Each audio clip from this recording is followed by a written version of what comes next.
N.B.C. Nuclear, biological, and chemical, the three weapons of mass destruction. Bar the first, the latter two have been used extensively throughout history in warfare. And of these, the biological weapons, which have not been used to their full potential, are considered the most abhorrent. Biological weapons are those defined as being living organisms, either bacterial, viral, or protozoic, that infect either an environment or host organism such as animals or humans.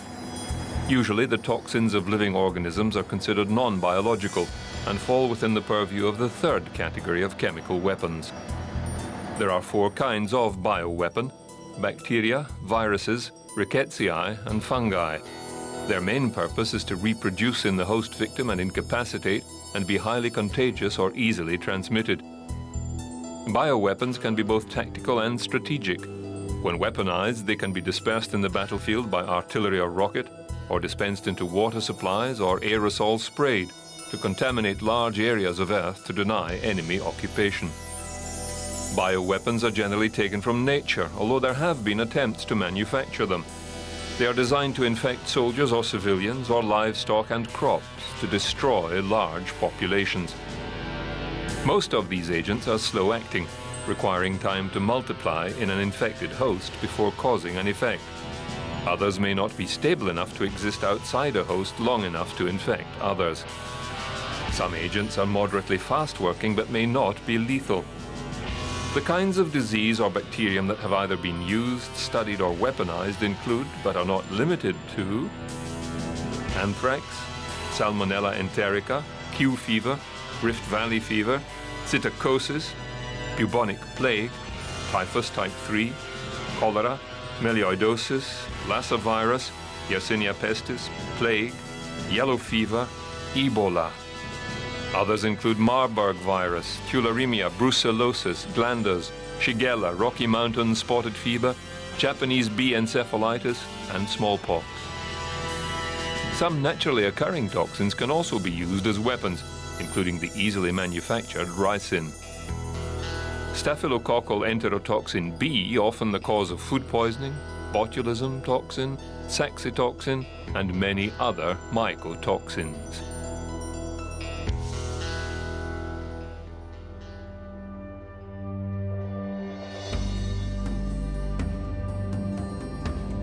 For centuries, mankind has been using the human body itself as a weapon. Biological weapons are invisible but deadly. The first known use is recorded in Hittite texts written more than 3,000 years ago, when victims of the plague were driven into enemy lands to spread their deadly germs. Ancient warriors were known to tip their arrows and spears with poison, animal feces, and snake venom to infect their enemies' wounds. Hannibal of Carthage filled clay pots with poisonous snakes and launched them onto his opponent's ships, while the city of Hatra attacked the Roman army with pots containing scorpions. When the bubonic plague ravaged Europe during the Middle Ages, soldiers catapulted infected body parts and excrement over battlements during sieges.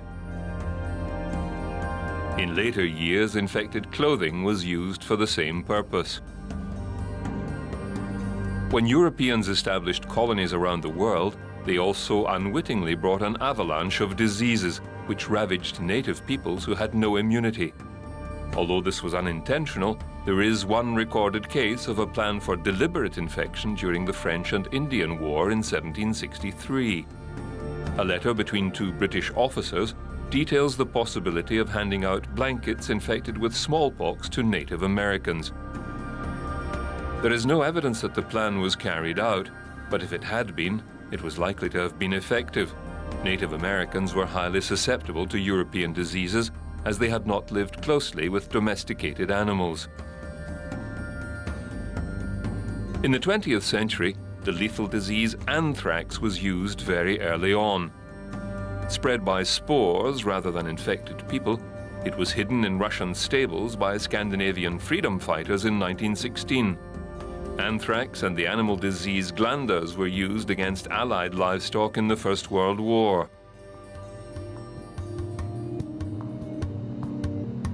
Despite the Geneva Convention of 1925 that prohibited the use of biological and chemical weapons, Germany and Japan carried out biological warfare experiments on prisoners during World War II and used biological weapons in China. In the 1940s, Japan bombed China with ceramic pots carrying fleas infected with bubonic plague, which resulted in outbreaks of the deadly disease. The Allied countries also launched research into biological weapons, working out ways to convert tularemia, anthrax, brucellosis, and botulism toxin into weapons. British tests on Scotland's Grinnard Island left the area contaminated with anthrax for almost 50 years.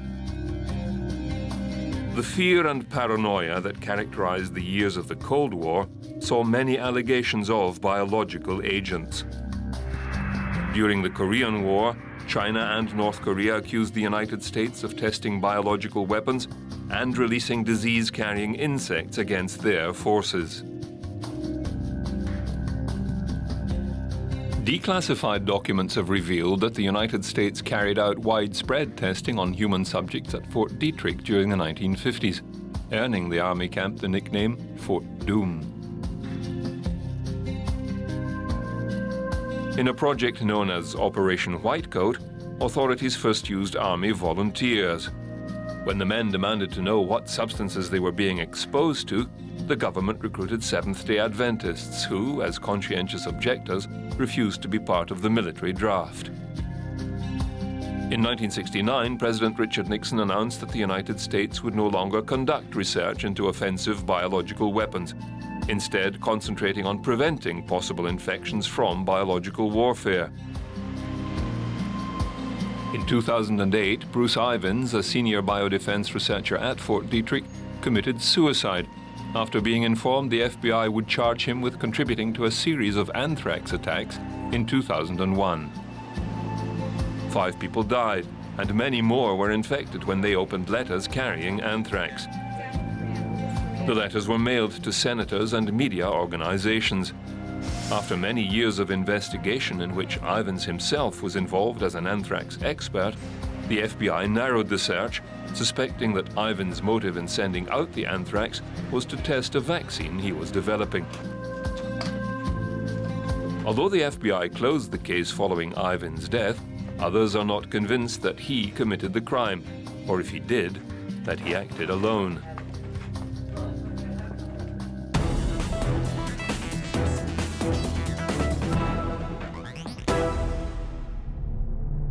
Chemical weapons fall into several categories, mainly due to their effects. Nerve, blood, skin, and lung agents are the most prominent. Other types are cytotoxic proteins like ricin. Tear gas and incapacitating gases are also included under the umbrella of chemical agents. Nerve agents react quickly, either inhaled or absorbed through the skin or digestion. Some affect the brain by blocking the synapses. Blood agents, also asphyxia agents, can be absorbed the same way and often block the metabolic processes of cells. Skin or blistering agents are quick-acting, acid-forming compounds that blister the skin and airways, like mustard gas. Lung agents, similar to blistering agents, form acids in the airways, damaging the respiratory tract. Subcategories take into account the persistence of the chemical in the environment, lethality, and speed of effect. Most are devised to be delivered by artillery shell, mortar, gravity bomb, or rocket warhead. Dispersal is through base ejection, where liquids can form vapors. Modern nerve agents like VX are a 2-compound type, 2 inert chemicals brought together in the warhead and dispersed, creating the toxic chemical.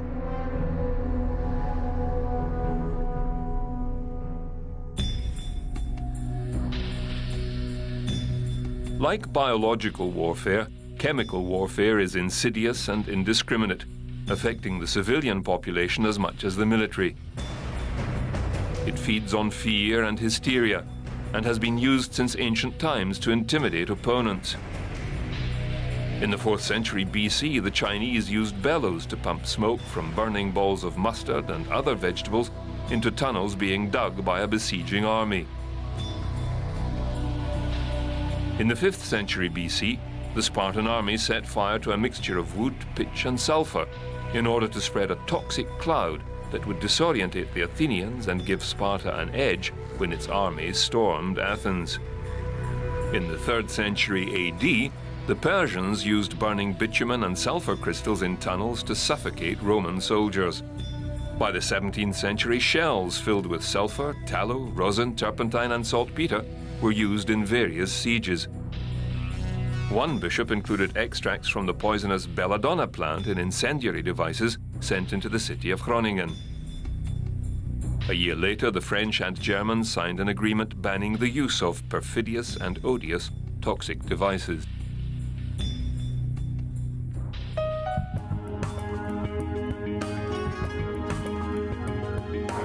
Unfortunately, mankind did not heed this call, and World War I saw the most effective and disturbing uses of chemical warfare ever used in the world to that point.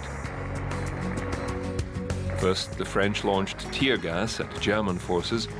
The Germans sent shells containing xylyl bromide into Russian lines. Then Germany attacked French, Canadian and Algerian forces with chlorine gas at the Battle of Ypres, followed by phosgene and mustard gas at various times. The Allies responded with their own chemical attacks. Although the number of fatalities due to chemical weapons was relatively low compared with other methods of attack, the chemical exposure caused millions of men lifelong suffering. Between the wars, chemical weapons were used against the people of Mesopotamia by the British and by the Bolsheviks against the White Russians. Fascist Italy dropped mustard bombs on Ethiopia during the Second Italo-Abyssinian War, killing and injuring an estimated 150,000 people. The Japanese army used mustard gas against the Chinese and carried out many experiments. The Germans also fast-tracked their chemical research, producing the nerve agents tabun and sarin in the late 1930s. We have what we call a time and combustion fuse and a gunpowder charge that is here. And this is an internal piston. And as the fuse burns, it will set off this gunpowder charge. It will shear the piston here, forcing that down the interior, which then shears the lightly threaded base plate, throws the base plate out and disseminates the chemical out the rear. The Allies also stockpiled chemical weapons ingredients and carried out their own research. But apart from Japan, none of the combatants used the weapons.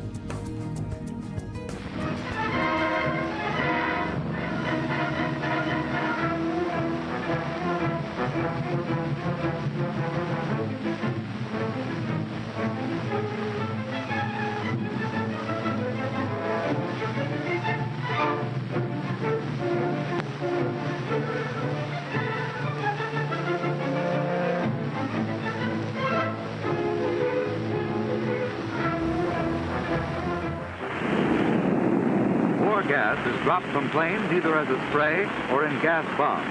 But should enemy raiders use gas against your community, there is no reason for fear or panic. Because if you know what to do, you can protect yourself and safeguard your family against the menace of gas from the air.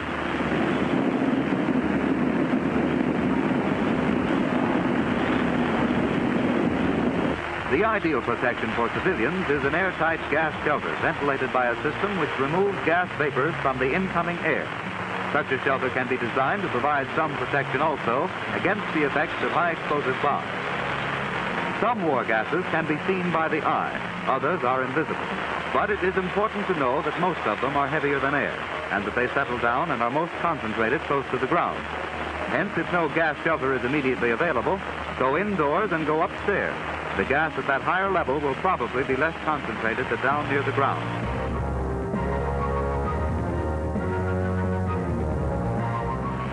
Some war gases are spread as liquids, which slowly evaporate, giving off invisible but poisonous vapors. This type of gas remains for a long time and hence is called persistent. Certain chemicals neutralize this liquid gas, and trained decontamination teams of the United States Citizens Defense Corps, which is the civilian protection force of your community, are equipped to neutralize the liquid gas so that people may go outside without danger of exposure to the liquid or its poisonous fumes. But these workers must wear special gas-proof clothing and masks for protection.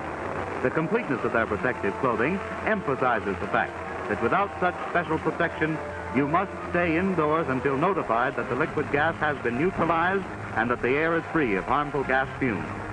Liquid gas may also be washed away by a heavy rain or by a stream of water from a fire hose. Out in the fields where liquid gas has been dropped, dry chemicals that neutralize the liquid gas are mixed with the earth. This scene should remind us to stay off the grass after a gas attack. Persistent liquid gas and the fumes that it gives off may be lurking unseen and covered by grass or shrubbery for days or even weeks after it has dropped there. Another type of war gas is dropped as a vapor. This cloud gradually thins out and disappears in a few minutes. When it is cleared from the neighborhood, it is no longer a menace. Because this type of gas disperses quickly, it is called non-persistent. Why does the enemy use gas against civilians? Well, gas bombs dropped by the enemy do not destroy our homes and factories as do high-explosive bombs. War gas does not start the devastating fires that are the great menace of incendiary bombs. War gas does not shatter arms and legs as bullets and bomb fragments do. The real purpose of the enemy in using war gas is to spread fear and panic, to destroy our morale, and to cripple our war production. The enemy hopes that we will become scared and panic, that the weapons our soldiers are waiting for will fail to arrive when crucial battles demand them. But you can thwart the enemy by not giving way to fear and panic because you know what to do if gas comes. Remember, close all openings which might permit gas-laden air to enter the building. Use blankets to cover windows shattered by high-explosive bombs. Go up above the first floor. Don't go down into the basement unless you have a gas-proof shelter there. Stay indoors until your air warden tells you it's safe to leave. If you come in contact with gas outdoors, leave outer clothing outside the building. Time is your ally if you use it, so apply first aid as quickly as possible. Quickly remove any liquid gas by blotting. Be careful not to spread the liquid gas. Then gently and thoroughly bathe the affected skin area with the bleaching solution. Wash each eye out for 2 minutes with a 2% baking soda solution. Soap and wash next. Use lots of soap, do a thorough job. Use either a shower or pour buckets of water over you in a bathtub. Irrigate your nose. And gargle your throat with the baking soda solution after bathing. Don't waste time looking for first aid materials. If you haven't provided them in advance, soap and shower immediately after removing your clothing. Wash your eyes out with plain water. If your lungs are affected, lie down to rest while waiting for the doctor to arrive. Or if blisters form, summon medical aid. The Cold War saw intensive research into chemical agents by both sides of the conflict. The United States put them into practice during the Vietnam conflict when it embarked on the herbicidal warfare program for 10 years from 1962. Agents purple, pink, green and orange were sprayed by low-flying aircraft on vast swathes of jungle to kill vegetation that might hide the Viet Cong and destroy crops that could sustain the guerrilla army. The dioxins released over Vietnam were highly toxic and killed or maimed hundreds of thousands of Vietnamese civilians. Agent Orange in particular caused long-term health problems in thousands of US servicemen and led to a high rate of birth defects. Court cases regarding the use of the herbicide are still pending against the US government and the chemical companies involved. But Vietnam veterans in Australia, Canada and New Zealand have received compensation settlements. Мы говорим об экологических последствиях гонки вооружений, к чему это привело с точки зрения экологии. The problem of the destruction of chemical weapons is part of a major project that we're implementing in Green Cross, and that project is called Legacy, and it is aimed at eliminating the environmental consequences of the Cold War and the arms race. It's a terrible legacy that we're trying to eliminate. Это большой проект. And this is a major project. Another chemical used extensively in modern conflicts is white phosphorus. The incendiary agent was amongst those used in the Allies' firebombing campaign against German cities in the final years of the war. It was also part of the American arsenal in Korea and Vietnam. Russia employed white phosphorus munitions against rebel forces in Chechnya during the mid-90s, where about a quarter of Russian artillery or mortar rounds were smoke or white phosphorus. Despite multiple international conventions prohibiting the use of chemical weapons against civilians, Iraq's Saddam Hussein used numerous chemical agents in his campaign against the Kurds. The most notorious was the Halabja poison gas attack that killed up to 5,000 people and injured thousands of others during the Iran-Iraq war. Iranian photographer Kaveh Golestan was one of the first to enter the town of Halabja in March 1988 and was dumbfounded by what he discovered. Quote, "It was life frozen. Life had stopped like watching a film and suddenly it hangs on one frame. It was a new kind of death to me.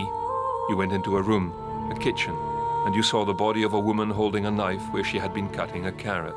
Unquote. The people of Halabja had been exposed to mustard gas, sarin nerve gas, and various other toxic substances. Unfortunately, international reaction was muted, and the United States refused to support sanctions against Iraq. People see chemical and biological weapons in the context of WMD, weapons of mass destruction, which indeed they are. History has instances where at least chemical weapons have killed enormous numbers of people.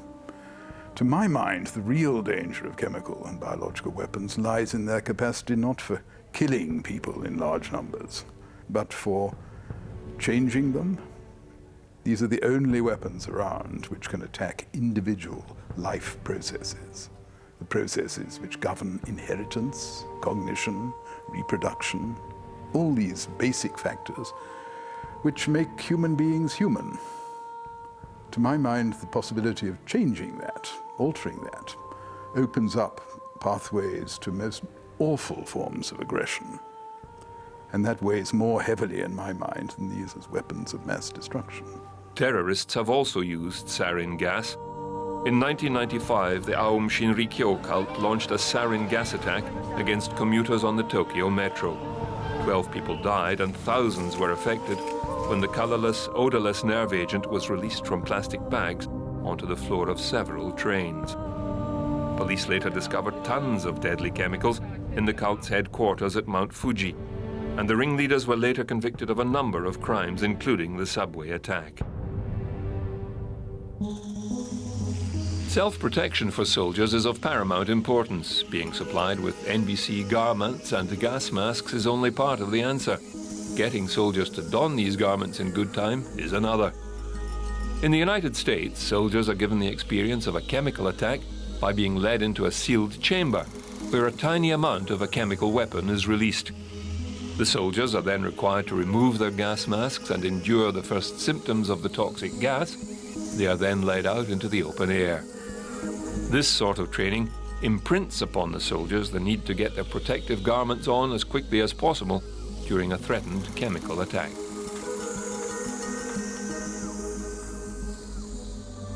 Early attempts at chemical protective suits were anything but comfortable and were almost as incapacitating to the soldier as the attacking agent. Modern materials have improved the soldier's lot considerably. Everything from lightweight helmets to heat-proof boots has been designed to make life more comfortable and safer. These new outfits are part of the ongoing program to improve military equipment and to take advantage of new inventions and designs. While the rifle may be known as a soldier's best friend, senior officers say comfortable kit is vital for fighting effectiveness and morale. The boots are probably the most important part of a soldier's kit, and the Royal Marines will call their boots my best friends. And so the boots are probably the one most emotive part of kit the soldier has, because that carries all the weight and everything else you do. But wearing your clothing, if you're hot and sweaty, your morale can dip. To keep morale flying high, the new designs include heat-proof boots that have been tested to withstand hours of being cooked on a surface heated up to 300 degrees Celsius. Fashionable-looking goggle sunglasses with toughened lenses can stop shrapnel or pellets from a shotgun blast as well as UV rays. British troops will also be issued with state-of-the-art underwear, impregnated with antibacterial, antifungal agents to prevent infections and discomfort. You know, soldiers, they always like their personal fashion. Some may say, hey, I don't like these, they don't look cool. You know, there's no bling to them. Others will say, yeah, I like it. But at least we're providing them. So there's no excuse now in a combat situation not to wear your underwear. Improvements have also been made to vital life-saving equipment like N.B.C suits to protect troops from radiation, biological or chemical weapons. For this one, you can actually wear it next to your skin, which obviously in the heat of the day, you know, you can run around, you're a much fitter soldier, you can work better and that sort of thing. It's lined, you don't actually get charcoal that rubs off all over your body, so it's better and it's a completely better design. The new generation suits are lighter, cooler and easier to wear.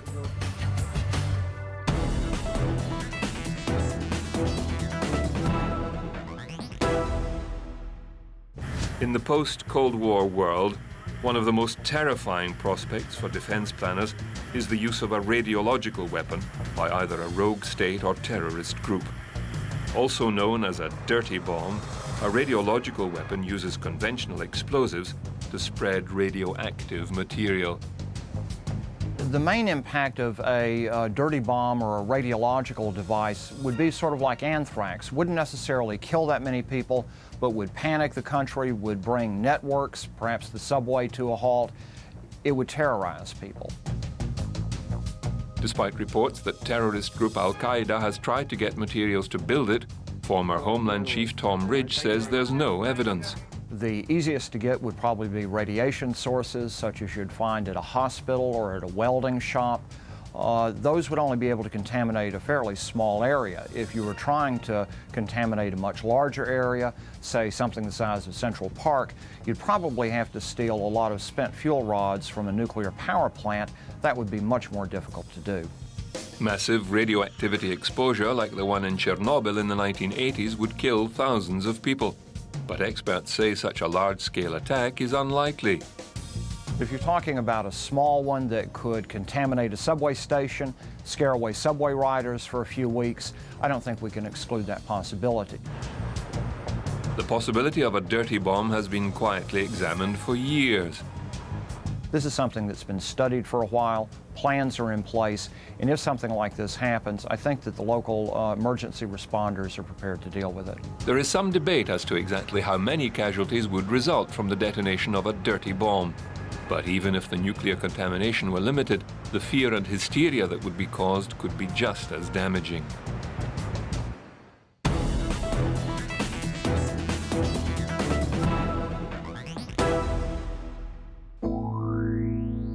Some military experts are hopeful that new technology will make battles cleaner and shorter.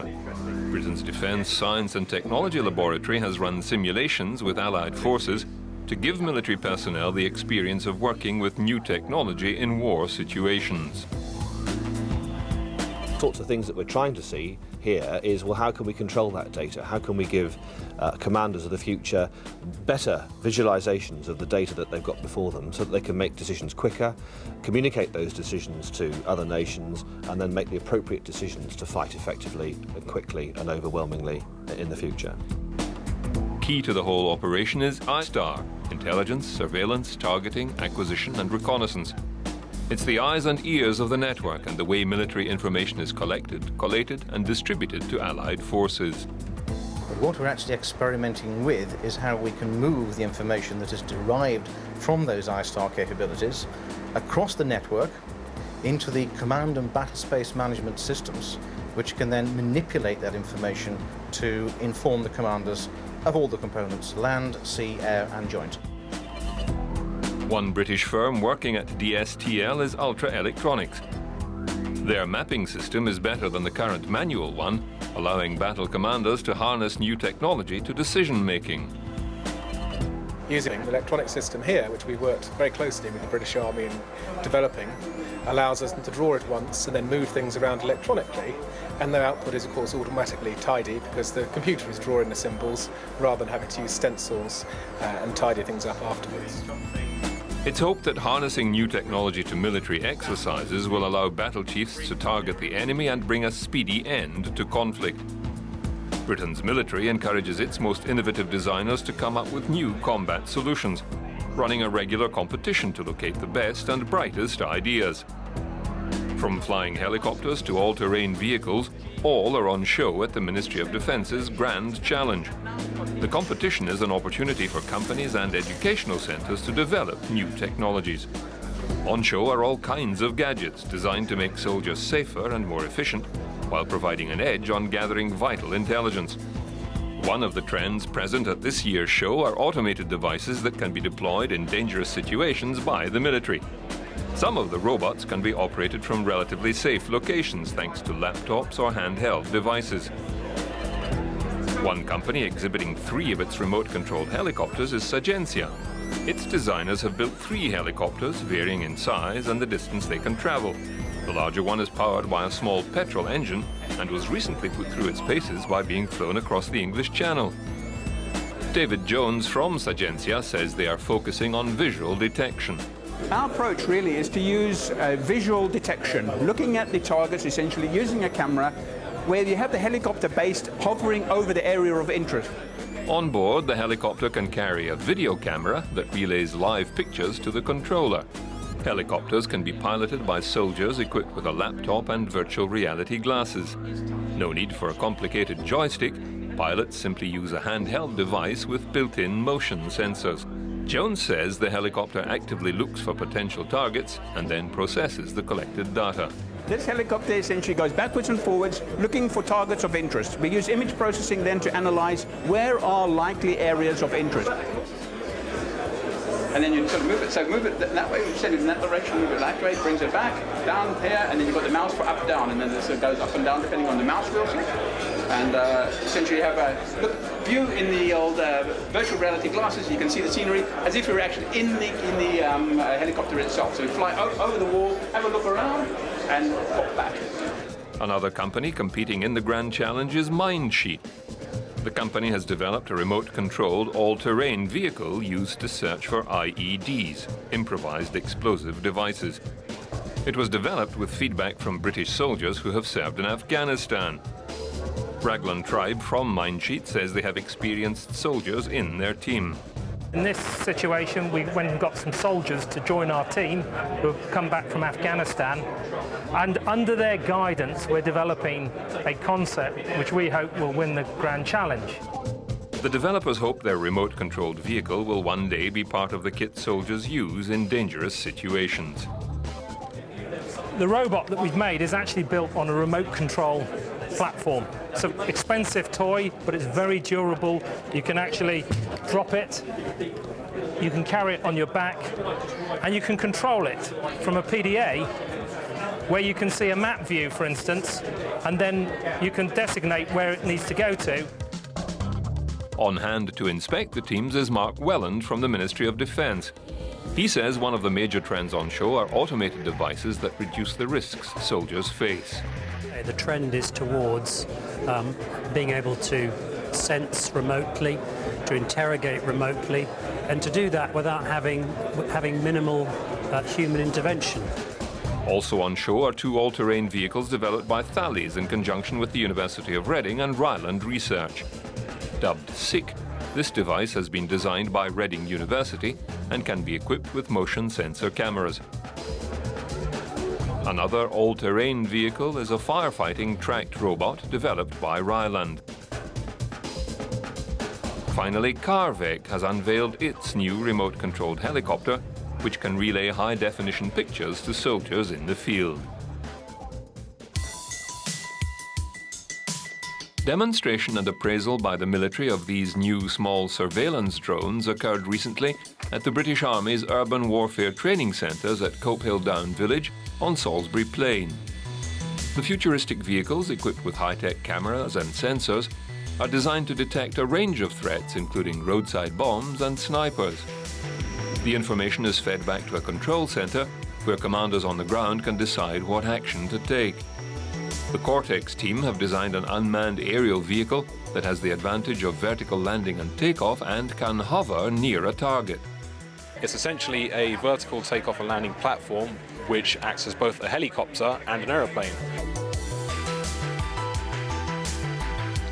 The cost of the vehicles ranges from tens of pounds for the smaller planes to tens of thousands for mini helicopters and twin-tracked buggies. The Myra team have built a vehicle that includes a balloon and a flying saucer-like probe for observation. It looks very like a flying saucer. It actually works on the Coranda effect. It's designed really for low to medium level flight. It can go higher, but its novelty and its advantages are flying at a very low, very stable platform, flying in and around buildings and things, and in an urban environment where it can bump into things, bump off without anything nasty happening. It can carry quite a high payload. And one of the things of great use to the Army that we hope and we expect is it can carry a stabilised camera to fly over and hover and look down at things on the ground like IEDs very easily, very safely. Another use for remote vehicles is rescue of wounded or injured soldiers, removing them from a hazardous situation without risking other soldiers' lives to carry them. I think there's some very clever ideas out there, and it's wonderful to see both industry and academia getting together, because as you're well aware, there's an amalgam of teams out there from industry and academia trying to produce something for us for the future. Even the old barrage balloon may make a comeback. Equipped with the cameras, it could provide wide area surveillance.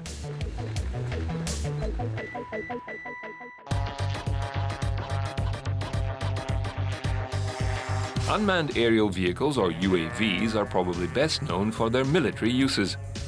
Their cameras and radar are used to gather intelligence during warfare and carry out routine espionage without risking the lives of pilots. They are controlled from the ground by operators who program onboard guidance computers. Airborne longer and cheaper than helicopters, they have been used in all kinds of missions, from border patrols to crop spraying.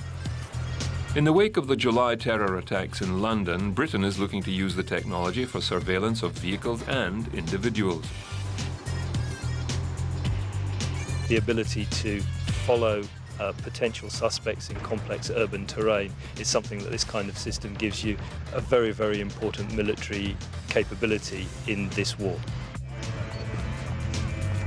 Regulators will insist on stringent collision avoidance radar and what the designers call flight termination systems. Self-destruct if all else fails.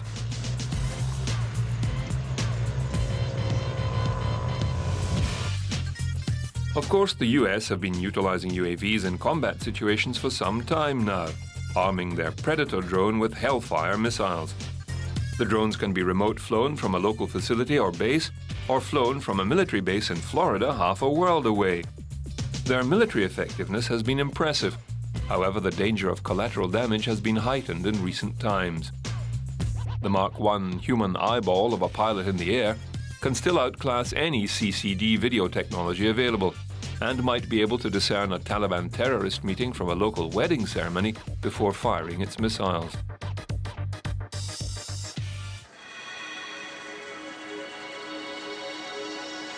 Another new approach to searching out the enemy at sea has been put into effect thanks to new high-speed computers. A fleet of ships sailing in a group can link their radar systems together. Not only does this improve the overall range of the radar, but it can generate a highly accurate three-dimensional map, giving clear positioning of high-speed threats, and even allows for fleet defense systems to combine their efforts autonomously. What happens is it has its own built-in communication system, a very high-fidelity radio system, which passes data in real time between the ships, extracting data from individual radars.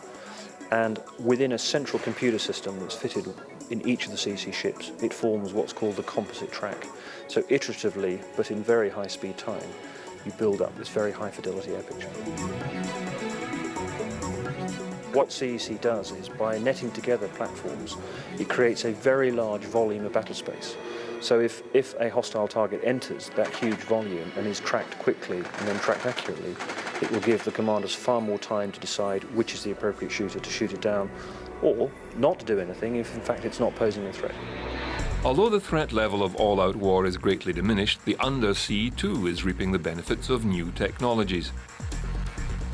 The threat has diminished, it's changed in our modern era, but it has not gone away, and it's also evolved from noisy nuclear submarines that we used to be able to detect passively. That meant that we could listen to them. into much quieter electric submarines that operate in far more challenging, shallower waters, which mean that we need to put active sound into the water to bounce energy off them and hear them actively. The new 2087 system uses towed pods that are dropped into the sea. They can be lowered to different depths and relay back information to the ship that thermal layering would otherwise hide. At the moment, most of our ships are fitted with what's called hull-mounted sonars. That means sonars that are hard welded to the ship's hull. 2087 gives us a unique new capability to vary the depth of our sonar with a towed body. That means that we can use the most advantageous piece of the water column at any one time, and the low-frequency nature of its pulse will give us much greater ranges than we currently enjoy. Of course, this data can be tied into a fleet network, giving 360 degrees of surveillance in every direction.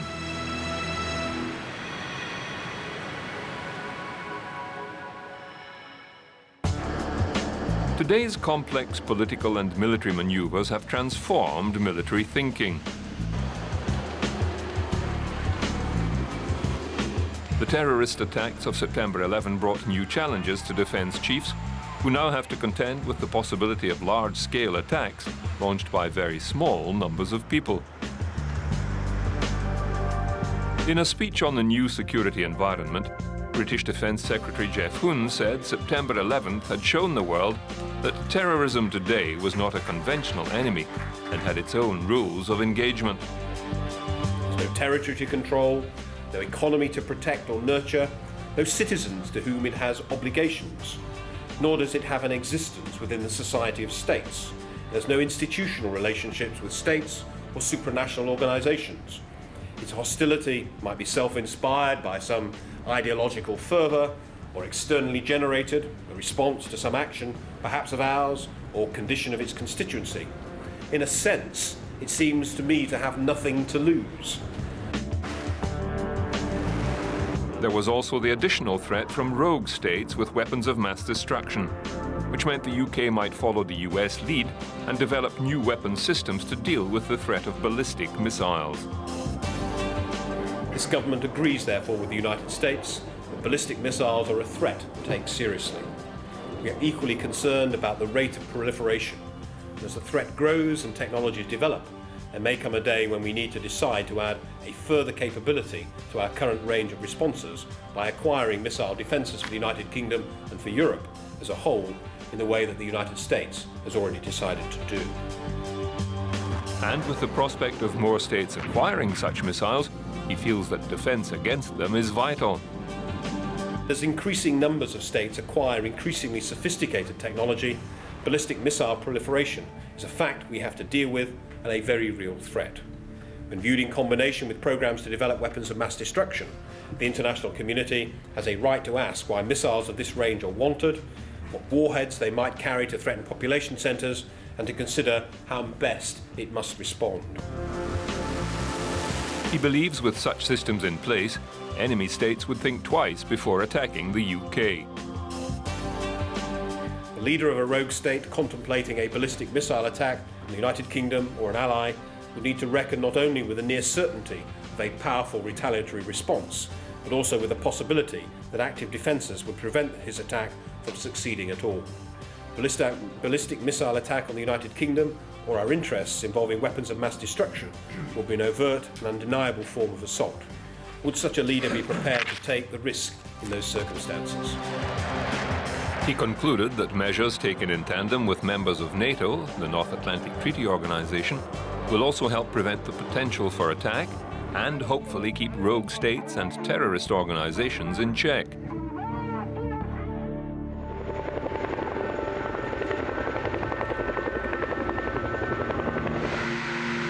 Today's soldiers need to be versatile, light, and capable of rapid deployment.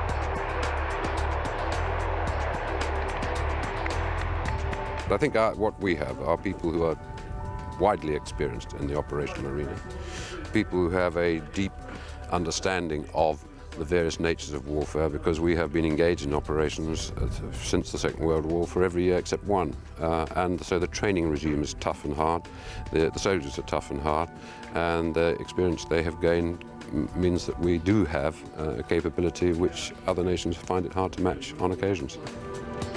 Conflicts like Iraq have led to new forms of warfare.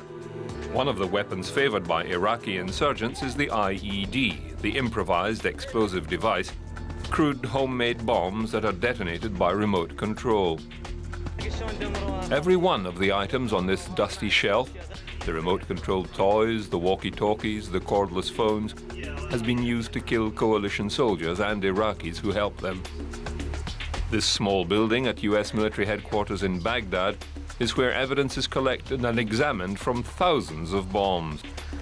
Ken Chisholm is one of 20 experts working here. I've done more bombing investigations in 3.5 weeks than I have in 17 years as an ATF agent. Gathering the evidence is dangerous work. When teams respond to a bombing, a second bomb often awaits them. New, faster and more agile robots are helping soldiers keep their distance from the bombs. Using a remote control, specialists guide the robots to the bomb. They use the robot's extending arm and cameras to figure out the type of ordnance and how to deal with it. Sometimes that means blowing it up to avoid accidental detonation. The fragments they carry back have convinced these experts that the bombers are getting increasingly high-tech. The volume and then the sophistication is something that we haven't seen. In 2 short years, the bombers have gone from using remote-controlled toys to detonate bombs, easy to work but not very precise, to far more complicated detonators with much greater power. The devices can be activated from miles away. The insurgents can spot a Humvee passing and detonate the bomb almost instantaneously. And they are apparently getting their expertise from the internet. The information is available on how to make homemade explosives. The forensic specialists have learned a great deal about the bombs, but it hasn't made it any easier to find the people using them.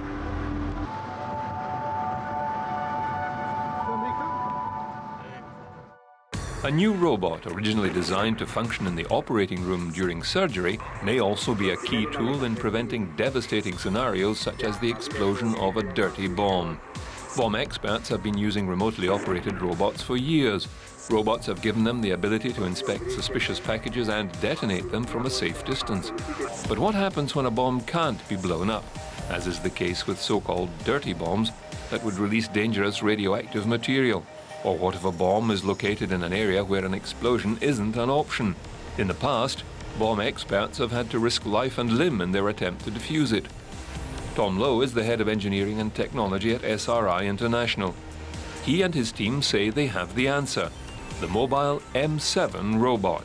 If we do at some point have a threat from a dirty bomb or have a charge placed on a target that's just far too valuable to risk the device being detonated, a device like our robot could be brought in place to do a more surgical deactivation of the system.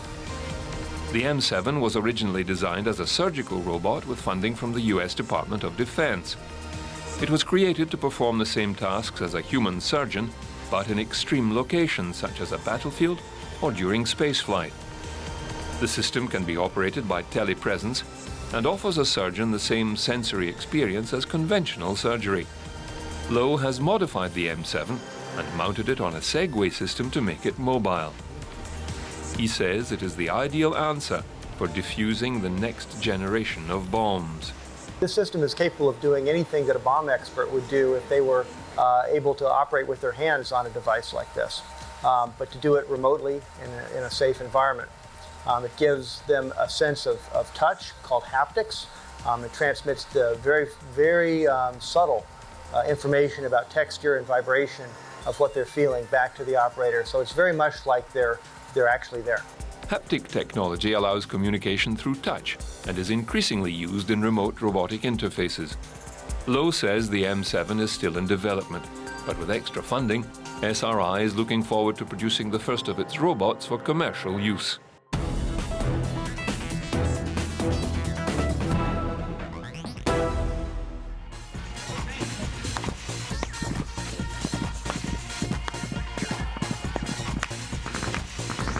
This is modern combat.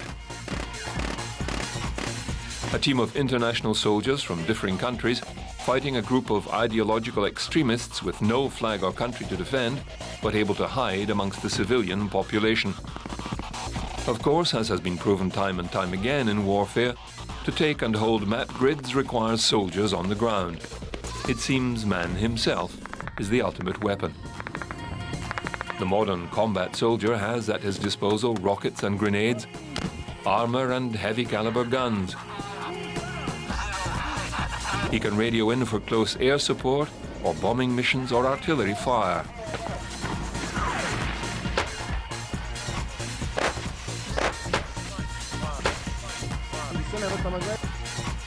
But from ancient times through the modern world,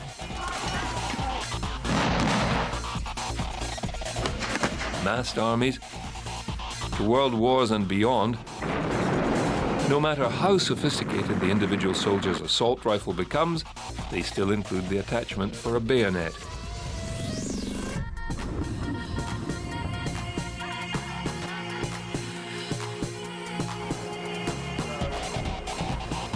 For wars are fought, for whatever reasons, by men. Men will continue to be the single component that war seems unable to do without.